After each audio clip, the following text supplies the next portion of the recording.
Analysis होतं आणि मग FAA त्याचा AD-मध्ये किंवा एव्हिडन्स डायरेक्टिव्हमध्ये त्याचं रूपांतर करतं. खरं तर मला तुम्हाला तिघांनाही प्रश्न विचारायचा आहे. तुम्ही तज्ज्ञ आहात, पण आमच्यासारख्या सामान्यांनी जेव्हा काल परवा तो अपघात पाहिला, तेव्हा सगळ्यांच्या मनात बाकीच्या सगळ्या शंकांबरोबर आला होता तो प्रश्न घातपाताचा.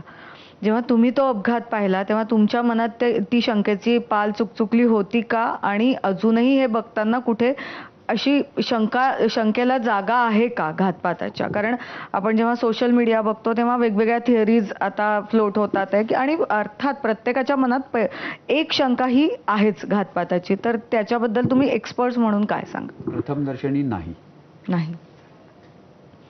मला असं वाटत नाही की म्हणजे जेव्हा मी व्हिडिओ बघितला तेव्हा मला घातपाताची शंका मला पर्सनली वाटली नाही. पण कुठलीच शंका आपल्याला रूल आउट करता येत नाही. इन्व्हेस्टिगेशन रिपोर्टमध्येच ह्या गोष्टी कळतील. परंतु घातपात किंवा विमान हॅक झालं अशा ज्या काही गोष्टी बोलल्या जात आहेत, मला त्याच्याबद्दल म्हणजे तसं वाटत नाही मला. मला असं वाटतं की आपल्या सगळ्यांनाच आजकाल कॉन्स्पिरसी थेअरीवर खूप हे यायला लागलं आहे.